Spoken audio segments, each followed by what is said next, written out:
Hi everyone, it's Zoe and welcome back to the Flicker of Hope Foundation's YouTube channel. In today's video, I wanted to discuss something that's really important. And I actually made a YouTube short about this a couple of weeks ago, and that is the misconception that elephant man disease and neurofibromatosis type 1 are the same thing.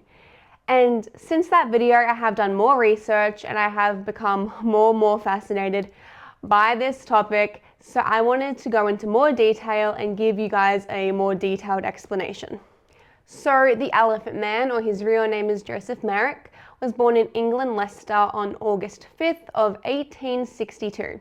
Now at first he seems like any other normal baby, but at age 2 is when things started to change. As his skin thickened, he started getting growths on his face and his head, his face became misshapen, and one of his arms and his feet grew significantly larger.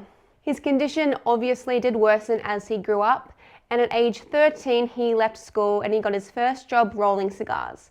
He was able to do this for about 3 years, but then his condition got to a point he was no longer able to complete this task. He then went to go live and work in a workhouse, but was still very limited with what jobs he could complete. He then found work in a freak show where people spent money just to look at his appearance and basically make fun of him.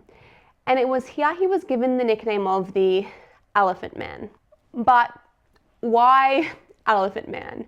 Well, in the Victorian era, there was a strange belief if a woman was pregnant and experienced something shocking or frightening, the baby she was pregnant with would be marked by whatever she was scared of.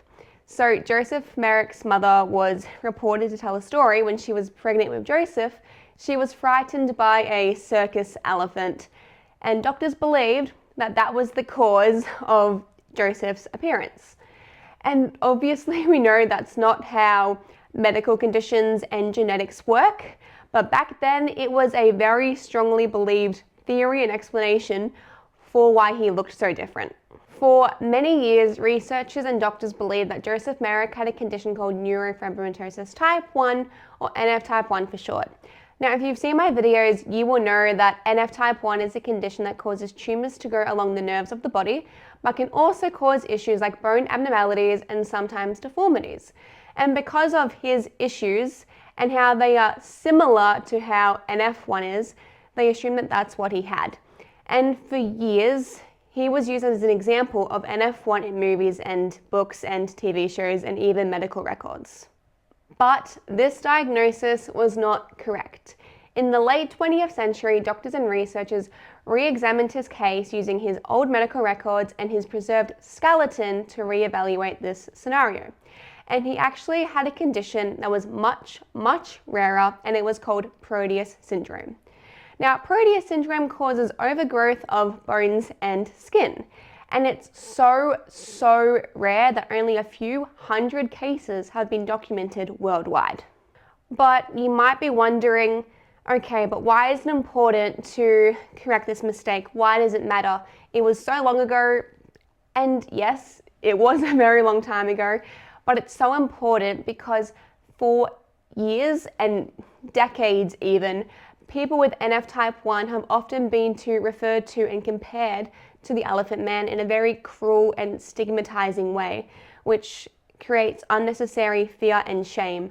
And also by correcting the mistake, you not only honor Joseph Merrick's real medical history, but you're also supporting people with NF type 1 and Proteus syndrome because they are different conditions and should be treated separately.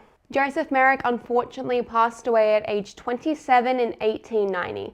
His story still continues to touch the hearts of people today, and his story is a very important one because it teaches us all to look past physical appearances and to not let differences determine or define who a person is, and it's important to get to know someone for who they really are and not what they look like.